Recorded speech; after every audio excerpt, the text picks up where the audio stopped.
Assalamualaikum wabarakatuh. Innal hamdalillah nahmaduhu wa nasta'inuhu wa nastaghfiruh wa na'udzu billahi min shururi anfusina wa min sayyiati a'malina. May yahdihillahu fala mudilla lahu wa may yudlil fala hadiya lahu. Asyhadu an la ilaha illallah wahdahu la syarika lah wa asyhadu anna Muhammadan 'abduhu wa rasuluh. Allahumma salli wa sallim ala Muhammadinil mujtaba wa ala alihi wa sahbihi ahli tuqa wal wafa, amma ba'd. Fa ya ayyuhal muslimun, usikum wa nafsi bi taqwallahi wa ta'atihi faqad faza man ittaqa. Faqala Allah ta'ala fi kitabihil karim, ya ayyuhan nas ittaqu rabbakumul ladzi khalaqakum min nafsin wahidah wa khalaqa minha zawjaha wa batha minhuma rijalan katsiran wa nisaa'a wattaqullaha alladzi tasaaluna bihi wal arham innallaha kana 'alaikum raqiba.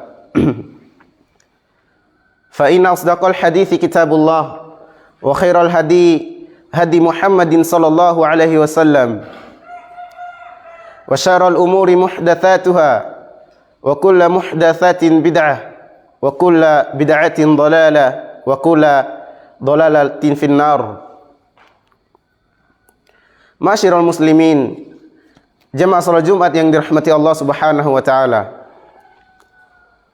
Pertama-tama, khatib berwasiat kepada diri khatib pribadi dan para jemaah sekalian agar senantiasa memperbarui dan meningkatkan ketakwaan kita kepada Allah Subhanahu wa taala, sehingga saat kematian datang menghampiri kita, ketakwaan dan keimanan tersebut akan setia menemani kita hingga ke alam kubur dan alam akhirat. Allah Subhanahu wa taala berfirman, ya ayyuhalladzina amanu taqullaha haqqa tuqatih wa la tamutunna illa wa antum muslimun.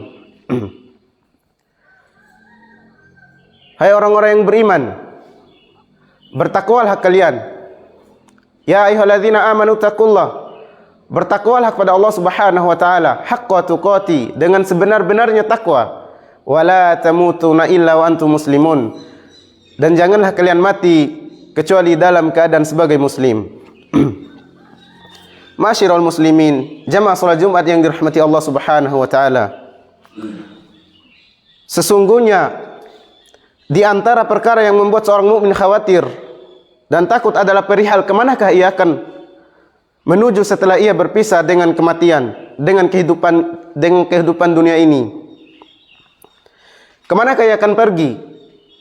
Akankah ia menuju rahmat Allah atau ke azabnya? Ke surga yang penuh kenikmatan atau ke neraka yang penuh kesengsaraan? Dahulu kala sahabat Utsman bin Affan radhiyallahu an, ketika beliau melewati kuburan dan berdiri di sisi kuburan, beliau menangis sampai jenggotnya basah karena oleh air matanya. Maka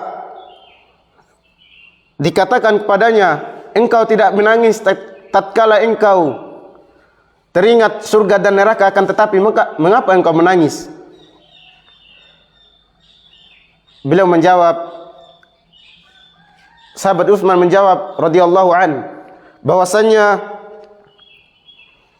Rasulullah sallallahu alaihi wasallam bersabda, sesungguhnya kuburan adalah awal persinggahan akhirat. Jika selamat darinya, maka yang setelahnya akan selamat darinya, dan jika tidak selamat, maka yang setelahnya lebih berat darinya. Rasulullah sallallahu alaihi wasallam juga bersabda, tidak pernah aku melihat pemandangan yang amat mengerikan kecuali siksa kubur yang lebih mengerikan darinya. Jemaah salat Jumat yang dirahmati Allah Subhanahu wa taala, setelah mengetahui begitu kerasnya siksa kubur seorang mukmin yang mengimaninya dan takut akan kepedihannya, perlu juga untuk mempelajari dan mengetahui beberapa amalan yang dapat menghindarkan dirinya dari siksa kubur tersebut. Yang pertama, amalan yang pertama dan yang paling utama adalah istiqamah dalam menjalankan ketaatan kepada Allah Subhanahu wa taala. Sebagaimana Allah Subhanahu wa taala berfirman dalam surat Al-Fussilat ayat 30, Allah mengatakan, "Innal ladzina qalu rabbuna Allahu tsumma istaqamu tatanazzalu 'alaihimul malaikatu alla takhafu wa la tahzanu wa abshiru bil jannati allati kuntum tu'adun." Innal ladzina qalu rabbuna Allahu tsumma istaqamu.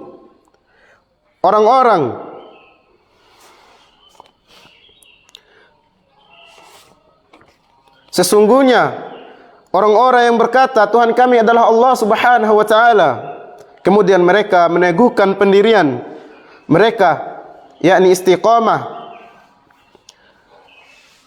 tatanazzalu alaihimul malaikah, maka para malaikat akan turun dan berkata kepada mereka, alla takhafu wa la tahzanu, janganlah kamu takut dan janganlah kamu bersedih hati, wa basyiru bil jannati allati kuntum tu'adun, dan bergembiralah kamu dengan memperoleh surga yang telah dijanjikan kepadamu. Ma'asyiral muslimin, jamaah salat Jumat yang dirahmati Allah Subhanahu wa taala. Amalan yang kedua, berdoa dan meminta perlindungan kepada Allah Subhanahu wa taala darinya. Inilah yang diperintahkan oleh Rasulullah sallallahu alaihi wasallam untuk kita baca pada setiap penghujung salat sebelum salam. Doanya, Allahumma inni a'udzubika min azabi jahannam wa min azabil qabri wa min fitnatil mahya wal mamati wa min fitnatil masihid dajjal. Allahumma inni a'udzubika min azabi jahannam. Ya Allah, aku memohon kepadamu dari azab neraka jahannam, wa min azabil qabri, dan dari azab kubur, wa min fitnatil mahya wal mamati, dan dari fitnah kehidupan dan kematian, wa min syarri fitnatil masihid dajjal, dan dari keburukan fitnah al-masihid dajjal. Hadis riwayat Muslim. Adapun amalan yang ketiga, menjauhi sebab-sebab yang mendatangkan azab kubur dan bertobat kepada Allah Subhanahu wa taala darinya. Di antara beberapa sebab yang mendatangkan azab kubur adalah meninggalkan salat sampai keluar dari waktunya tanpa ada uzur, suka mengadu domba, dan tidak menjaga kesucian dirinya dari najis yang timbul ketika buang air kecil.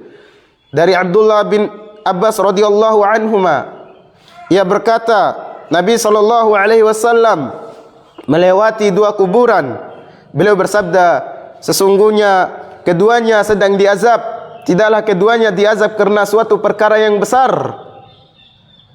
Salah satunya tidak menjaga diri dari percikan air kencingnya, sedangkan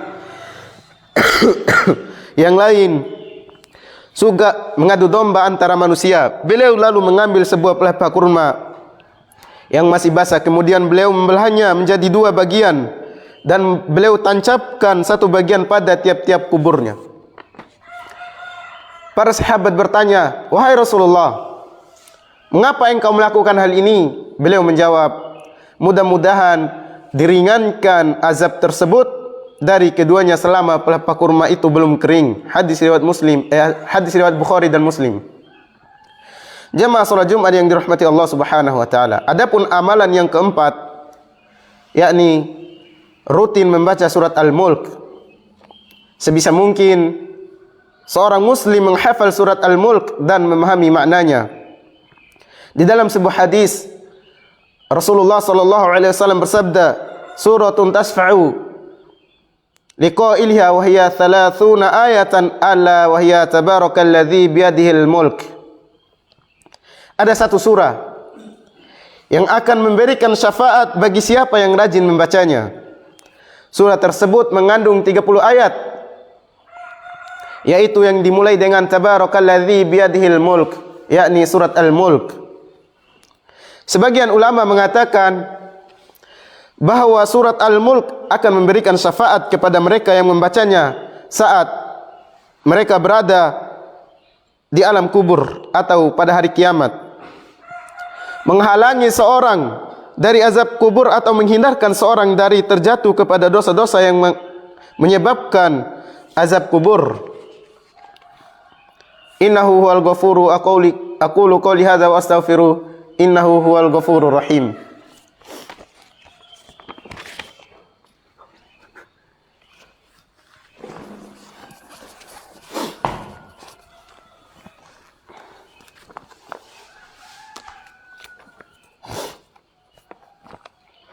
Alhamdulillahi wa kafa wa usalli wa usallimu ala Muhammadil Mustafa wa ala alihi wa ashabihi ahli al-wafa.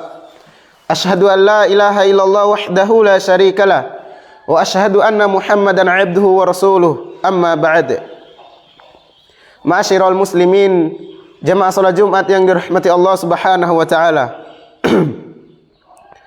Setelah mengetahui beberapa amalan yang akan menjaga dan menghindarkan kita dari azab kubur, dalam Islam juga beberapa amalan, beberapa keadaan dan sebab kematian yang akan menjadikan seorang terhindar dari azab kubur. Apa saja? Yang pertama, meninggal di medan peperangan. Rasulullah SAW bersabda dalam artinya, orang yang mati syahid di sisi Allah mempunyai 6 keutamaan. Yang pertama, dosanya akan diampuni sejak awal kematiannya. Dan yang kedua, diperlihatkan tempat duduknya di surga. Yang ketiga, dijaga dari siksa kubur dan diberi keamanan dari ketakutan yang besar saat dibangkitkan dari kubur. Yang selanjutnya, diberi mahkota kemuliaan yang satunya, permata darinya lebih baik dari dunia seisinya. Yang kelima, dinikahkan dengan 72 bidadari. Dan yang terakhir, yang keenam, diberi hak untuk memberi syafaat kepada 70 orang dari keluarganya. Hadis riwayat Tirmizi, Ibnu Majah dan Ahmad. Adapun yang kedua, meninggal dalam keadaan berjuang di jalan Allah Subhanahu wa taala, yaitu mereka yang berjuang menjaga perbatasan daerah kaum muslimin. Nabi SAW bersabda, kullu mayyitin yukhtamu ala amalihi illa alladhi mata murabitan fi sabilillahi fa innahu yunmalahu amaluhu ila yaumil qiyamati wa ya'manu min fitnatil qabri. Dan artinya setiap mayit ditutup amalnya kecuali seorang yang mati dalam keadaan berjuang di jalan Allah Subhanahu wa taala, karena amalnya akan berkembang sampai hari kiamat dan dia akan aman dari fitnah kubur. Hadis riwayat Abu Daud, Tirmizi dan Ahmad. Adapun yang ketiga, meninggal karena penyakit pada perutnya. Sebagaimana yang dikisahkan oleh Abdullah bin Yasar rahimahullah, pernah aku duduk bersama Sulaiman bin Surat dan Khalid bin Urfatah. Mereka menuturkan, pernah ada seorang yang meninggal karena penyakit di dalam perutnya. Keduanya berkeinginan menyaksikan jenazah orang tersebut. Salah seorang dari mereka berkata kepada yang lainnya, bukankah Rasulullah SAW pernah berkata, siapa saja yang meninggal karena sakit di perutnya, maka siapa saja yang meninggal karena sakit di dalam perutnya, maka dia tidak akan disiksa dalam kubur. Yang lain berkata, ya benar. Hadis riwayat Tirmizi dan An-Nasa'i. Adapun hadis yang menjelaskan keutamaan orang yang meninggal di hari Jumat, di mana mereka akan diselamatkan dari azab kubur, maka hadisnya lemah dan tidak dapat dibenarkan. Hal ini juga telah disampaikan oleh Syekh bin Baz dalam salah satu fatwanya. Semoga Allah Subhanahu wa taala senantiasa menjaga kita dan keluarga kita dari dahsyatnya azab kubur. Semoga Allah Subhanahu wa taala meluaskan kubur kita, memberikan kita kemudahan saat datang malaikat untuk bertanya. Dan semoga Allah Subhanahu wa taala senantiasa merahmati saudara kita, keluarga kita dari kaum muslimin yang telah terlebih dahulu meninggalkan kehidupan dunia ini. Allahumma inna na'udzubika min azabi jahannam wa min azabil qabri wa min azabil qabri wa min fitnatil mahya wal mamati wa min syarri fitnatil masihid dajjal. Faya ayyuhal muslimun, usikum wa nafsi bitaqwallahil aliyyil azim wa alamu anna Allah amarakum bi amrin azimin. Amarakum bis salati wassalami ala nabiyil karim. Faqala Allah ta'ala, inna Allah wa malaikatahu yusalluna ala nabi ya ayyuhalladzina amanu sallu alaihi wa sallimu taslima. Allahumma salli ala Muhammad wa ala ali Muhammadin kama sallaita ala Ibrahim wa ala ali Ibrahim innaka Hamidum Majid. Wa barik ala Muhammad wa ala ali Muhammad kama barakta ala Ibrahim wa ala ali Ibrahim innaka Hamidum Majid. Allahumma ighfir lil muslimina wal muslimat wal mu'minina wal mu'minat al ahya'i minhum wal amwat. Rabbana la tu'akhidna in nasina aw akhtana. Rabbana wa la tahmil alaina isran kama hamaltahu ala alladhina min qablina. Rabbana wa la tahammilna ma la taqata lana bih. Wa'fu 'anna waghfir lana warhamna anta maulana fansurna 'alal qaumil kafirin. Allahumma inna nas'aluka al-huda wal tuqa wal 'afafa wal ghina. Allahumma ahsin 'aqibatana fil umuri kulliha wa ajirna min khizyid dunya wa 'adzabil akhirah. Rabbana atina fid dunya hasanah wa fil akhirati hasanah wa qina 'adzaban nar. Walhamdulillahi rabbil alamin. Aqimus shalah.